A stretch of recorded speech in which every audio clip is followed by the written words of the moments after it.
Ladies and gentlemen, well, in this very special episode of Call Chris Eubank, I'm going to be discussing the feeling. I'm going to tell you the stories of how it came together.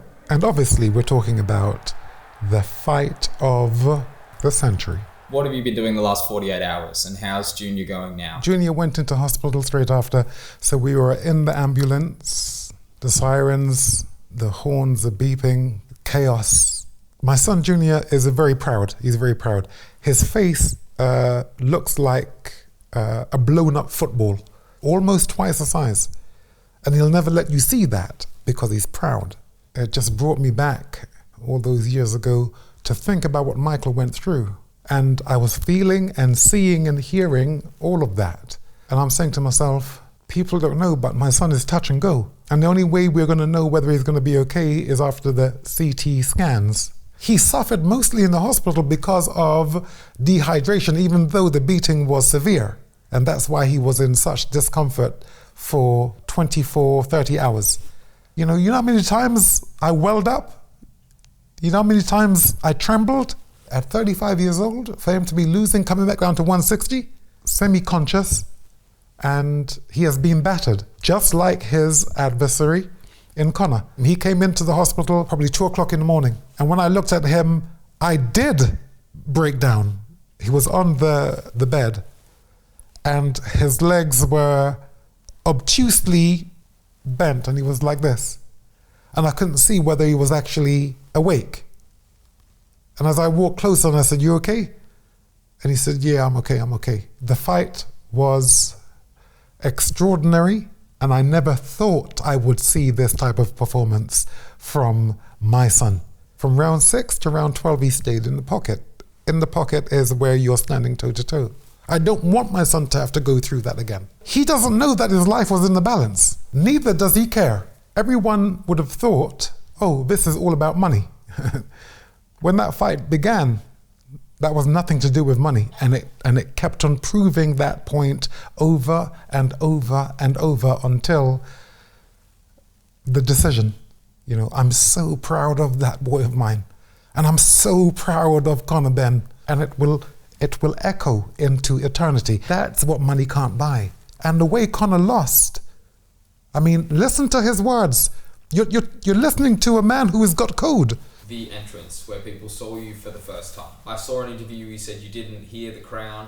Have you seen the clip of that? I saw the clip and I can hear the crescendo behind. Yeah, and then it gets even louder. Yeah. When you walk together. Yeah. The commentator said that is the moment of the year. Watching that back and in the moment, what's the feeling? I'm welling up now. A moment of a lifetime. This looks like it's been orchestrated, like there's been a director, a physical director, for the car to pull up where it did, for me to be on the left-hand side of the car and not the right. For me to push the door open, and it got lodged just a little bit, and then it opened. I put one foot down, and there is the world's media. And I chuckled. I was directed spiritually. I'm good, but I'm not that good. That's why it moved the nation and the world. I got in touch with Junior probably 10 minutes past 8 the night before the fight. I haven't been in touch with him. Being there for my son, I was always going to be there, just not in anybody else's time. The amount of comments, "You've got to be there for your son, you've got to be there for your son, you've got to be there for your son." All this time I'm thinking, every time I read it, okay, I'm not even reading that because the fight's not going to happen. And let me be clear on this. Until the referee said box, I would have bet my life this fight wouldn't have happened. What happened in that conversation? So at 10 past 8 on Friday night, I sent him a message. The message said, "Call me when you're in private, please." Maybe 10 past 10, I got a call back. I can check on my phone what time it was. Now, I haven't spoken to him, and you would have seen and probably felt this in all the interviews and press conferences that he had. You would be able to read that he hasn't been in contact with me. When someone is going the wrong way, you have to watch them go, because the more you try to hold them back is the harder they pull away from you. Junior called and he said, I didn't want to call Dad because I can't hear anything negative. I said to Junior, okay, all right, so where are you? Okay, so he explained. So not giving anyone a boost, a park plaza. So how am I going to get in now? In my mind, you have the world's media there. Everyone's hanging around. So how am I going to get in? Okay, so I put on the disguise. The disguise, when he saw me, he said, no one's going to recognize you. You couldn't see me. I had a Issey Miyake coat on, which is down to literally your ankles. I had a hoodie, which is, if you will, the mod coat, the green mod coat, the coat they wore in the 1960s on their mopeds. And then I had a mask that went up. And a cap. The shoes I wore were Primsoles. They were trainers, they're black. And Junior even said, wow, there's no way anyone's going to recognize you looking like that. I'll set it up one day for you to show you. So he had booked me a room. So we went up to the room and we sat and we spoke. Now these were my words to him. What do you want me to do, son? This is your show. This is your gig. And he said, well, lots of things we've got to do this now. Everything's got to be changed now because, we had this set up. We've got an orchestra. We had all these different elements of entertainment. There was a rapper, maybe 4 different types of entertainment. And all were to substitute for me not being there. So when I came in, everything else went. The only thing that actually stayed was the orchestra. Now this is probably one of the most private things I can tell you, because it's the truth. You have to understand the magnitude of this. Junior is not an emotional human being. He's not emotional. I'm talking about at all. Now you would say, well, yeah, come on, within reason. No. He sent me a message, and I can show you, Mike, afterwards. He sent me a message. The message said, glad you are here. That's like the moon come into Earth, come into within a mile of the Earth. It does not happen. He doesn't do that. So what looks innocuous, if you will, to the eye that doesn't understand, that's a huge thing, huge. I'm glad you're here. What's so wonderful for his future is that it's going to come when he puts the gloves down. Which brings me to this point, I must tell you this.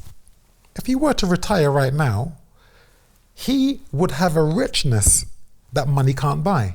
He would have the position of prince for life. You won the hearts of the people, Junior. You won my heart. Rastafari. The entrance, it was iconic, almost as iconic as you getting out of the car and walking with you. The whole thing was amazing. Thank you, Lord.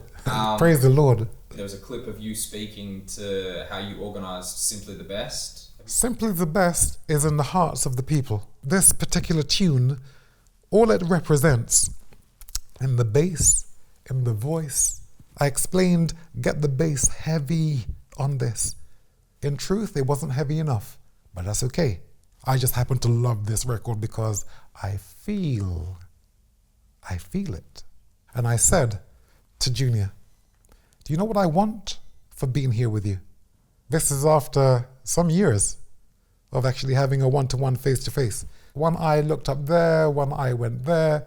It's like, well, I don't know, what do you want? I want nothing, I said, nothing. I have everything I want. You could do for me one thing, which is to play this particular record. And I got it up on YouTube and I said, that's what I want. In terms of what you were wearing and the decision making behind that, yes. Can you explain that? It feels fitting to tell people about that. The Vivienne Westwood that I was wearing, which she gave to me personally for catwalking for her in Milan back in about 1998, 1999. That's a very special coat, not just because of who gave it to me, how it was given to me, why it was given to me. The fact that she said, no, I can't give it to you, it's my husband's. And then surprised me when I was leaving, gave it to me on leaving Milan. If you go back to the late 1800s, you'll find that it was the czars or the kings who wore this type of garment. So is it an accident that I happen to be wearing a king's cloak? Rastafari. It was an absolute war, and you and Nigel are the only people watching that as fathers. How was that experience from your perspective as a father? I was told beforehand that I was to sit next to Turki al-Sheikh. So when I went to take my seat, there was a young man sitting in my seat. And I said to whoever it was I was speaking to, well, there's someone in my seat. And he said, well, it was Ali. He said, well, I'm sorry, a young prince has come and the prince is now sitting there. And I said, the prince is sitting in the king's seat? I said, that doesn't make any sense to me. He said, well, I'm sorry. I said, it's okay, no problem. So at that juncture, at that point, I'm right next to Nigel's corner, effectively. So I keep on walking around, and then there's a seat sitting right next to Nigel with a monitor, a TV monitor. I was like, okay, well, I'll sit here. But this is the corner of Conor. This is not Junior's corner. And I sat there for 4 rounds, hearing all of the, you got to beat this, Eubank, you got to... I spoke to Nigel probably twice in this time. So I leant over and I said, hey, Nigel, you know, you can see my son's, you can see the size difference, huh? He said, yeah, don't worry about that, mate. That's all right. The size doesn't matter. I said, okay, all right.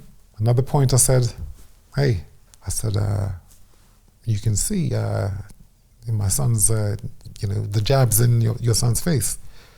You know, he's ahead. He's ahead. He's got the jab in his face. He said, don't worry about it, mate. Don't worry about it, mate. It's all right, mate. Yeah, it'll come through. It's all... Yeah. Come on, son. That's him. So we had a little back and forth. I guess he didn't want to engage, but we engaged. So after 4 rounds, I got up and I went around to my son's corner. I'm so happy I did. In the last round, I was shouting, Rastafari, lick him up, Rastaf, lick him up, lick him, got it. I got into the feeling. I'm so grateful to my son, Christopher Livingston Eubank, Prince. I'm so grateful for your tenacity, for your strength of character, for your single-mindedness. You know, every dad, you know, has to go through this rite of passage where the son is actually saying, I'm going to do it my way. Okay, and every father reacts the same. So, you know, I wasn't going to lie down while you forced yourself to go into a direction that I didn't think was safe. And it wasn't safe. I was in an ambulance with you, young man. You're my son. You can't explain it. I love you. I'll always be here for you. It was a fascinating battle. What did you say? To answer your question, you obviously think that I've had time to watch the fight. You know, I've been sitting in a hospital room, sleeping in this position for 2 nights. So last night I had to, from London, go to Brighton. I got there at from about 10, got there about 12 o'clock, tried to sleep because I had to come back up here in order to actually do this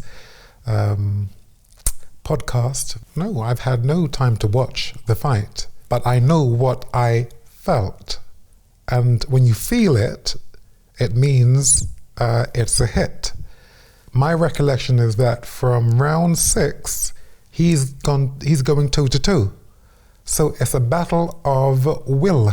In those last 2 rounds, what they refer to as the championship rounds, I didn't know he could get through that. You know, I know his age. I know about the dehydration. I know he's doing what is not possible. If you can force your heart and nerve and sinew to serve your turn long after they are gone, and so hold on when there is nothing left in you except the will which says, hold on. Rudyard Kipling's If. Again, if you can keep your head when all about you are losing theirs and blaming it on you. Look at the commotion. What happened in the fight? If you can trust yourself when all men doubt you but make allowance for their doubting too. Mr. Eubank, you've got to be at the fight. You've got to be at the fight.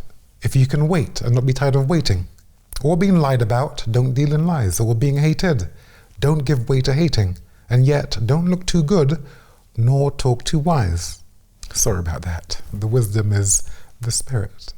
Sky was reporting that you had a conversation with Turkey before you showed up, Turkey Al Sheikh. Is there any truth to that at all, or are they just saying that? God bless him, because he, when I went to see him, I don't know, it must have been about a month ago, he asked me, to support my son. And I said, the fight's not going to happen. So everyone actually saying to me, you got to support your son. I said, why would I support something when it's not going to happen? And as I said to you earlier, up until the referee said box, I would have bet everything that I have that it wouldn't happen. What are your thoughts on a rematch? Someone suggested I listen to that could happen in September. What do you think? What I think is that I must remember what happened. I saw my son in a touch or go situation. Touch or go. Life or death. He doesn't respect it because he's a warrior. And a warrior goes out on his shield, which he proved. He's not going to listen to the rules. If he can actually evade the rules, if he can somehow sidestep the rules, he will, because he's a warrior. It would be an extraordinary blessing for him if he is wise enough to make the decision to walk off in the sunset. You see, nothing's cooler than that. That you can't buy. And when I say that, I mean there are billionaires who would pay everything to have what you now have. It cannot be bought. It has to be earned. Members, say, me tell you. Okay. There's an interview with Conor, I don't know if you've seen it, where he says at the end of the fight, there was you and him had some words, and he said, I'm so glad you're here. Did you say anything back to him? I said to Conor, I was always going to be here. He's my son. I saw the purity of him that has always had me speak of him in a positive way. He's in a very difficult position. So, the symptoms that he may be portraying to me, don't take it to heart. If he says he doesn't like you or he doesn't respect you, he doesn't really mean it. He's just talking. It's hot air. And everybody who's met Conor knows this. You can't get a sweeter young man than this. He's doing it to wind you up. In actual fact, he's your brother. It's the game. If you play the game, you can win. If you don't play the game, it's not going to age well. It looked like you said something to Nigel as well. I think you gave him a hug at that time. Yeah. Yeah. Listen, I'm not playing the game of ignorance. I told Nigel, I'm your brother. We've been doing this for eons. I will always win because I'll always choose the side of the spirit. The rest. I wanted to ask you if there's like a moment with Junior on the way out where you can feel the presence of Seb, or if there's moments that you remember where they're there. If you don't want to answer that, that's fine, but I just want to... I've got the truth. Junior is lying down on this stretcher bed. He's light sensitive, so he has a towel always over his eyes. In the ambulance, put something over my eyes. I had a little hat, and I put the hat. When he was laying down in the hospital bed, he had this shroud here, the same beard of Sebastian, the same beard. And do you remember I said his face was swollen? But from the position he was sitting, he looked precisely and exactly like Sebastian. And I'm talking about spitting image. Even now I've got the...